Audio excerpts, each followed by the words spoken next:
Comment évoluent les prix? Comment évoluent les transactions dans le haut de gamme parisien? Comment évolue aussi la réhabilitation? C'est ce que l'on va voir avec nos invités, nos experts Figaro Immo. C'est parti.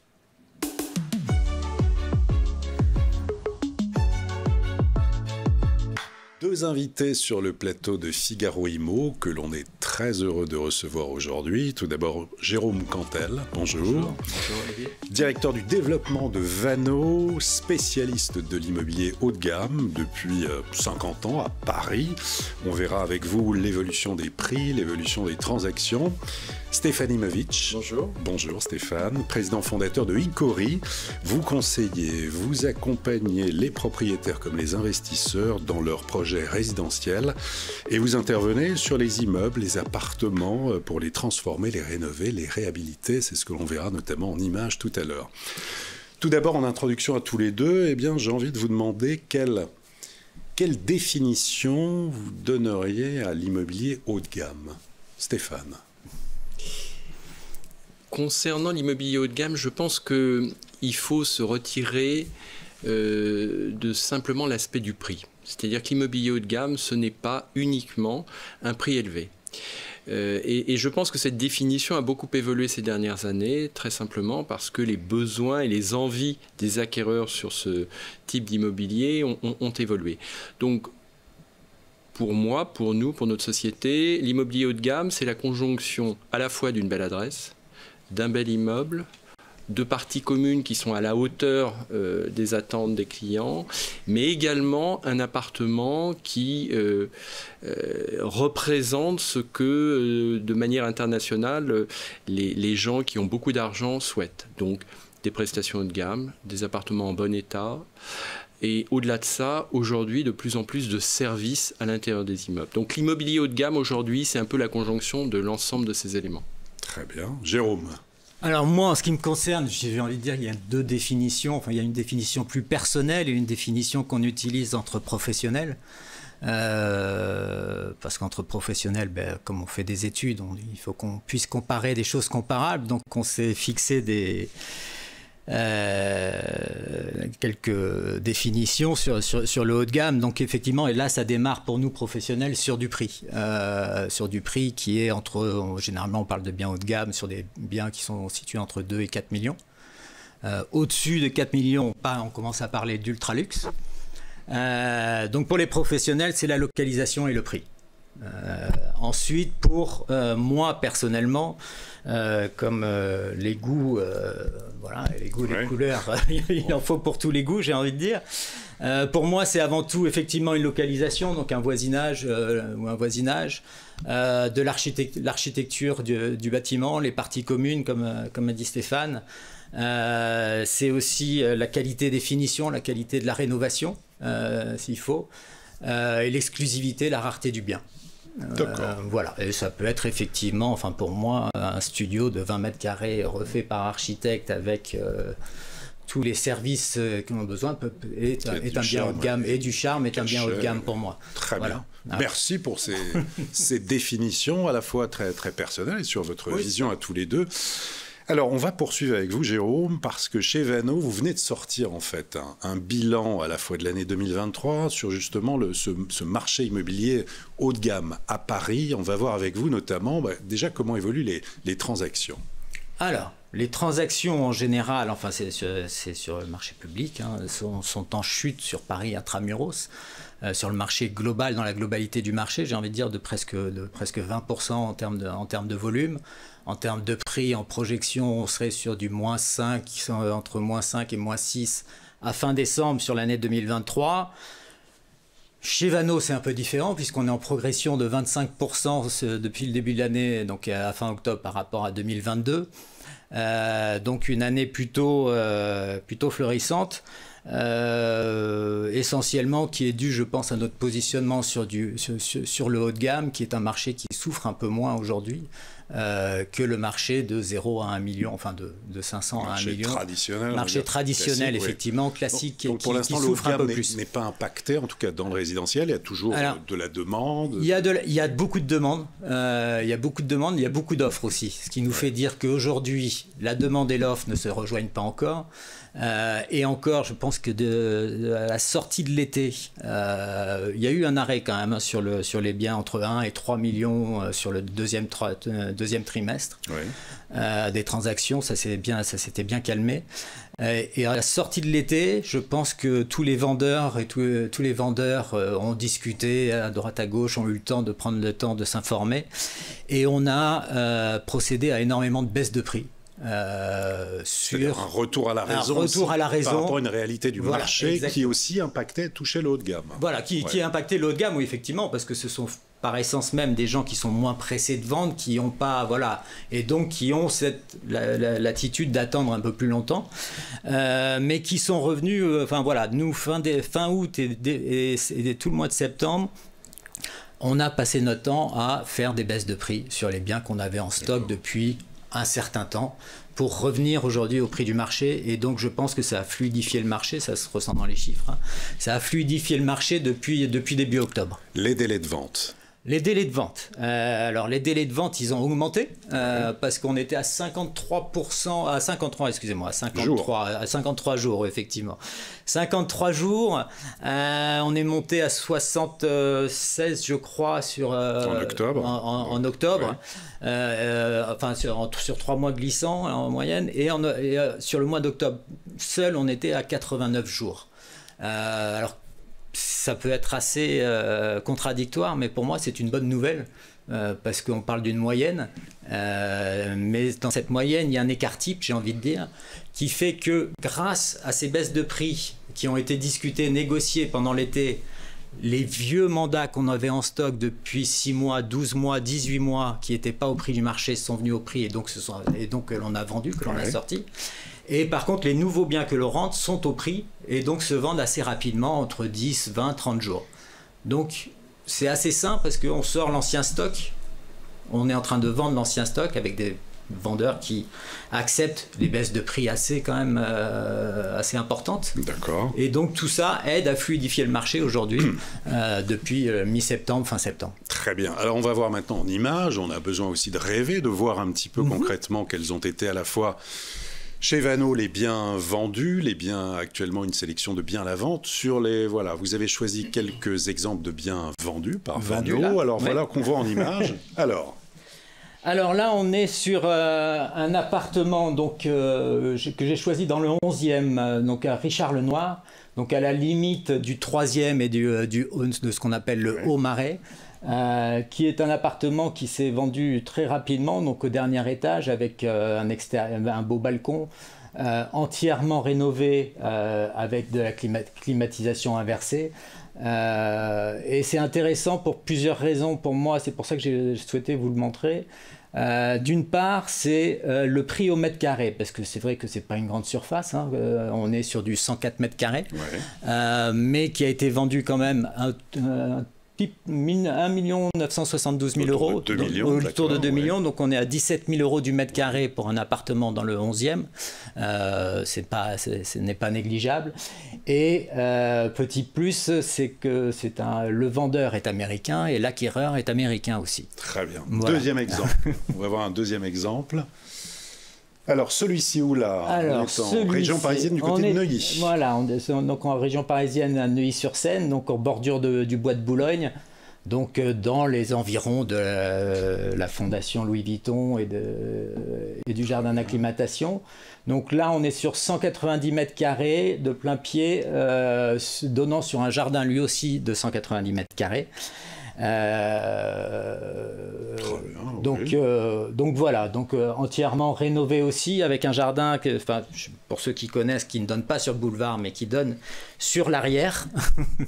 Donc ce qui est important aussi et cet appartement a été vendu chez nous, il a été vendu en 15 jours pour un prix de 3 millions d'euros. 3 millions d'euros, très bien. Et le dernier exemple, celui-ci. Le dernier exemple, donc ça c'est un appartement qui se trouve dans le 16e au niveau de la rue de la Pompe, Janson de Sailly, au dernier étage, donc avec balcon, avec une vue magnifique sur la Tour Eiffel, entièrement refait à neuf,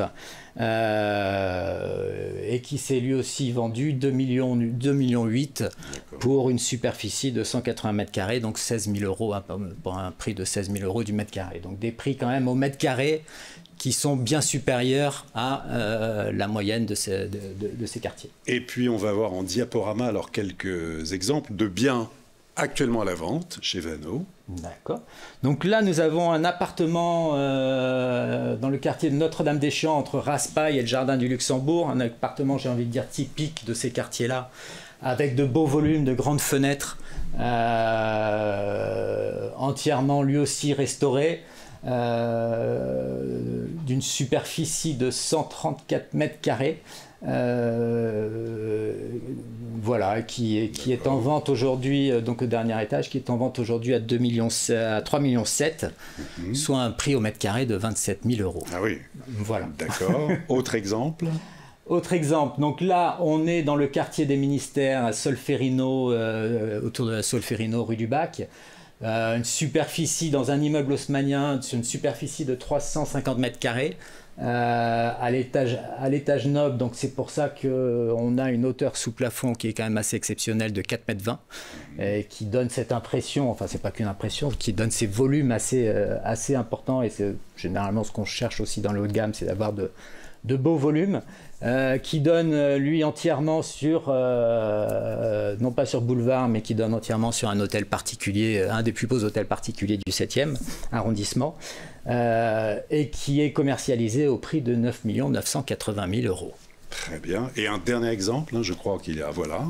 Alors, le dernier exemple, effectivement, c'est ce qu'on appelle un appartement, un duplex de 500 mètres carrés, de 550 mètres carrés même, oui, avec un jardin de 420 mètres carrés qui se trouve dans un ensemble d'immeubles art déco qu'on appelle communément les immeubles Walter, du nom de leur architecte, qui sont assez connus dans le quartier de l'OCDE.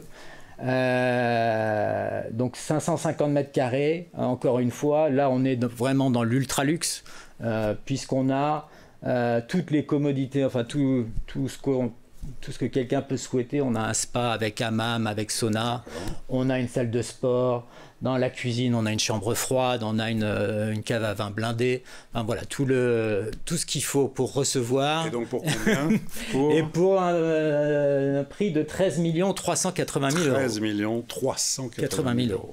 Et à noter aussi, excusez-moi, mais à noter aussi que, enfin voilà, les biens même à ces prix-là génèrent des visites et de l'intérêt. Très bien. Merci en tout cas pour ce tour d'horizon, Jérôme.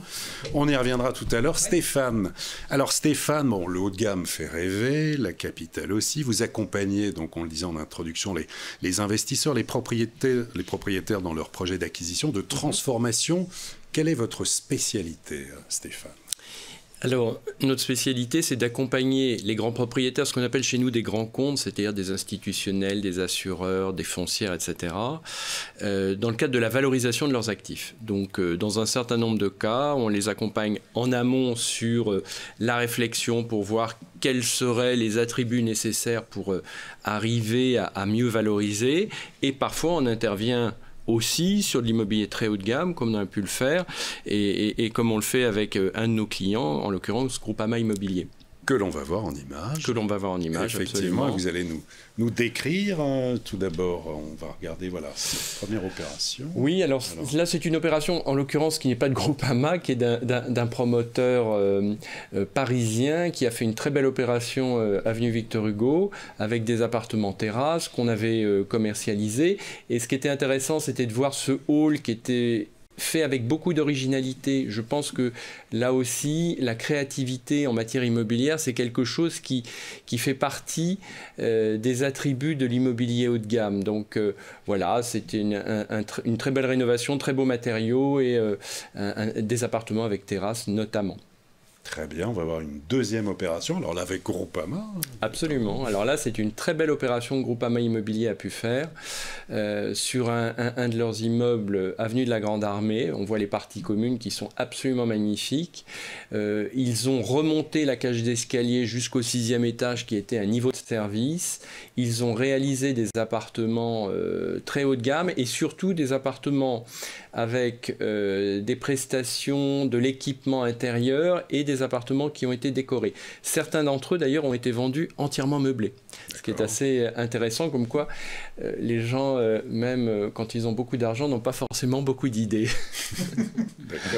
Voilà, donc c'était assez intéressant et Groupama est vraiment un des acteurs de l'immobilier institutionnel qui est très créatif en la matière. Très bien, et puis on va voir un dernier exemple. Alors ça, c'était également un immeuble de Groupama Immobilier. Il faut dire qu'ils sont assez forts dans le cadre des transformations et des valorisations de leurs immeubles. C'était en fait un étage de service qui a été entièrement restructuré et qui donc a été réaménagé en un appartement de duplex. Et donc, c'était un appartement qui faisait aux alentours de 200 mètres carrés et qui a été vendu à un couple de Français, d'ailleurs, qui souhaitait un appartement un peu original, avec des vues agréables et puis une conception qui sorte un peu des sentiers battus de l'Haussmannien. Voilà. Très bien. Alors, on a vu, effectivement, ça fait rêver tous ces biens. On voit aussi la diversité.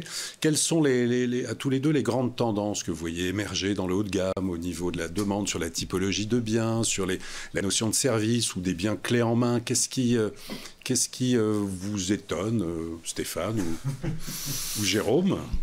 Moi, rien ne m'étonne, hein, de toute façon. Mais les grandes tendances, oui, effectivement, aujourd'hui, de toute façon, quand on dit quand on parle de biens zéro défaut, effectivement, les gens sont à la recherche de biens zéro défaut. D'accord. Parce que, voilà, il y a toujours des incertitudes sur le devenir du marché immobilier, enfin, sur la progression du marché immobilier, donc ils préfèrent investir dans des biens à zéro défaut. Zéro défaut, ça veut dire pas de travaux, ça veut dire quasiment du clé en main. Les appartements que je vous ai montrés là, qui ont été vendus ou qu'on a à la vente, sont quasiment ce qu'on appelle des turnkey apartments, c'est-à-dire que vous signez, vous avez la clé, c'est meublé, c'est vendu meublé, il n'y a plus qu'à mettre les valises. Donc c'est aujourd'hui ce que les gens recherchent principalement. D'accord. Dans le haut de gamme en tout cas. Stéphane, des choses. Je partage l'avis de Jérôme. Il s'avère qu'aujourd'hui, et d'ailleurs ça répond un petit peu à la question que vous posiez tout à l'heure sur l'évolution de ce marché. Je pense que l'avantage des situations où l'immobilier est plus difficile, c'est que ça permet de faire la différence entre des biens de qualité différente. Quand les marchés sont haussiers, tous les biens augmentent, quelle que soit la qualité et le produit et la localisation. Quand l'immobilier est plus compliqué, quand le marché est plus compliqué, il s'avère que les biens courants ayant des défauts souffrent beaucoup plus que les biens de qualité. Donc ça, c'est un point important. Donc aujourd'hui, dans les critères, je pense que le critère, effectivement, du bien sans défaut, alors c'est un bien grand mot, puisque le bien sans défaut, tout dépend un petit peu de l'appréhension de chacun, mais c'est effectivement des appartements bien rénovés, une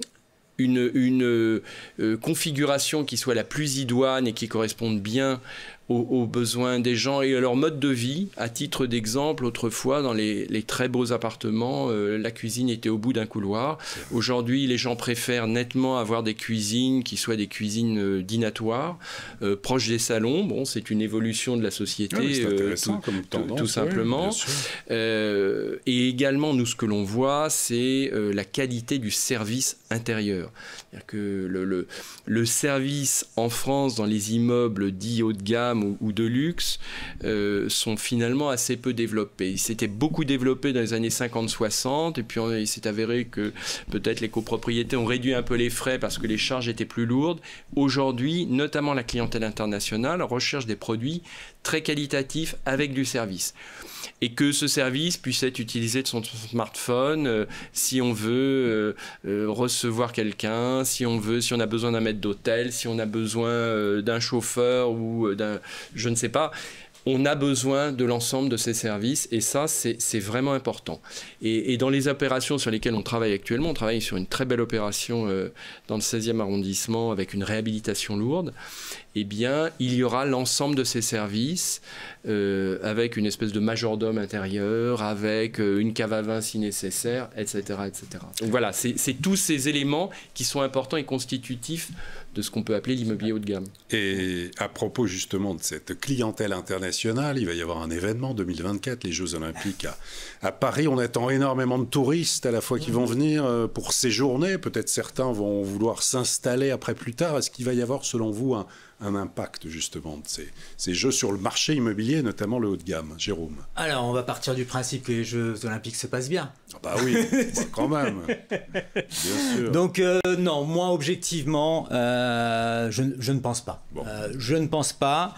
Ça va être très agréable, l'après-Jeux Olympiques, j'ai envie de dire, va être très agréable pour les Parisiens parce que j'espère que les travaux seront terminés. Notamment, je parle Place Dauphine,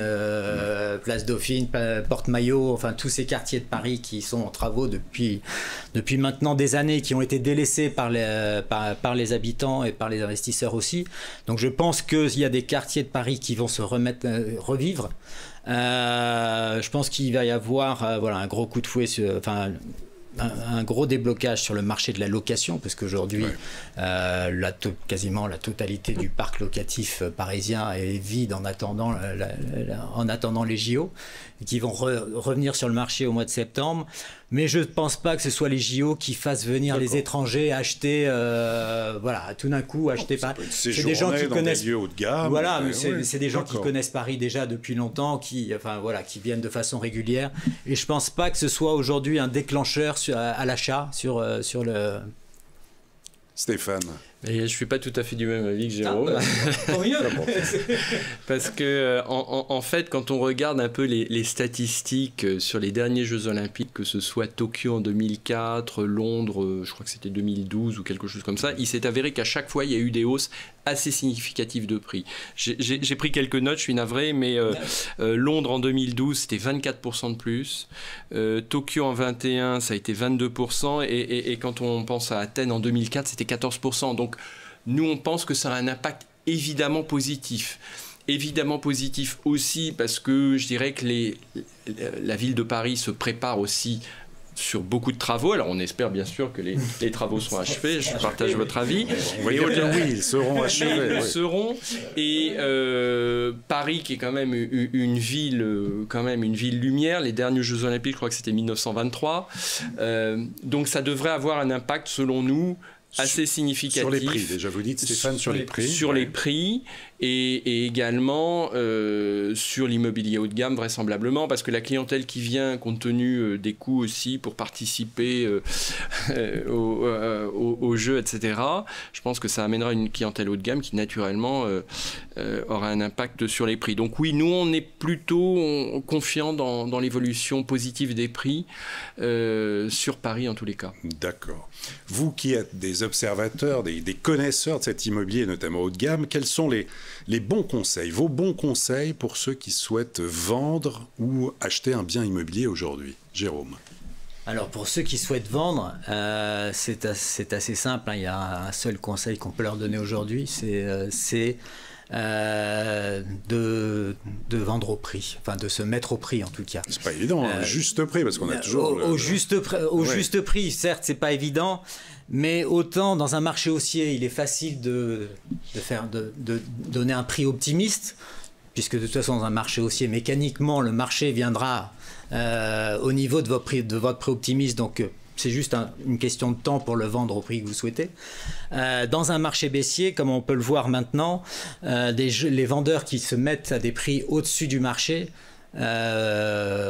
passent leur temps à courir après le marché, et quand on leur explique qu'il faut faire une baisse de prix, qu'ils acceptent une baisse de prix, elle n'est encore pas suffisante, et donc ils sont encore au-dessus du marché, et donc in fine ils arrivent à vendre très très bas. Donc vous dites en fait il faut qu'il soit plus réaliste. Il faut qu'il soit plus réaliste. Alors après il y a deux types de vendeurs, hein. Il y a les vendeurs qui ont besoin de vendre à l'instant T, et il y a des vendeurs, et généralement c'est plutôt le cas dans le haut de gamme, c'est pour ça qu'on voit un stock de biens qui augmente, c'est parce qu'ils sont vendeurs sans être vendeurs. Ils sont pas, ils sont pas pris à la gorge, ils n'ont pas besoin de vendre dans les 2-3 mois. Donc ils prennent leur temps, et quitte à vendre dans 1 an ou 2 ans, c'est pas très grave. Mais ceux qui ont besoin de vendre tout de suite, et c'est souvent le cas lors de décès, où les légataires ont besoin les héritiers ont besoin de vendre dans les successions, on voit souvent des prix excessif. Et donc il faut que ces gens-là comprennent que qu'il faut, s'ils se mettent au prix, ils vendront beaucoup plus rapidement. Très bien. Stéphane, vos bons conseils? Oui, les bons conseils, d'abord, c'est d'avoir un bon conseil en immobilier. Ça, c'est la première chose. Effectivement, je pense qu'il faut être réaliste sur les prix. Aujourd'hui, on s'aperçoit que lorsque les biens sont exceptionnels, extrêmement rares, finalement, les négociations sont assez faibles.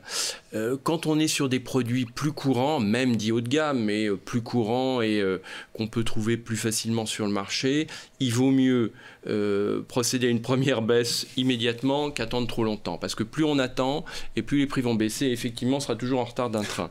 Donc, c'est plutôt comme ça, et je pense que quand on veut vendre, il faut être assez réaliste. Mais j'ai l'impression quand même qu'aujourd'hui, les gens sont plus réalistes qu'ils n'étaient il y a quelques années. J'ai connu des crises antérieures et je me souviens qu'il a fallu des années et des années pour retrouver une fluidité sur le marché. Donc la fluidité sur le marché, c'est quand même la clé. Et aujourd'hui, je pense que les propriétaires sont quand même plus raisonnables qu'ils ne l'étaient il y a quelques années. Ou déjà il y a quelques mois. Eh bien, merci à tous les deux, en tout cas, pour vos éclairages à la fois du marché immobilier parisien haut de gamme, mais aussi de tout ce qui est la réhabilitation de ce bel immobilier. Jérôme Cantel, merci beaucoup. Merci à vous, Olivier. Stéphane Imovic, merci infiniment. Merci, Olivier. Et à très bientôt pour une prochaine émission de Figaro Immo.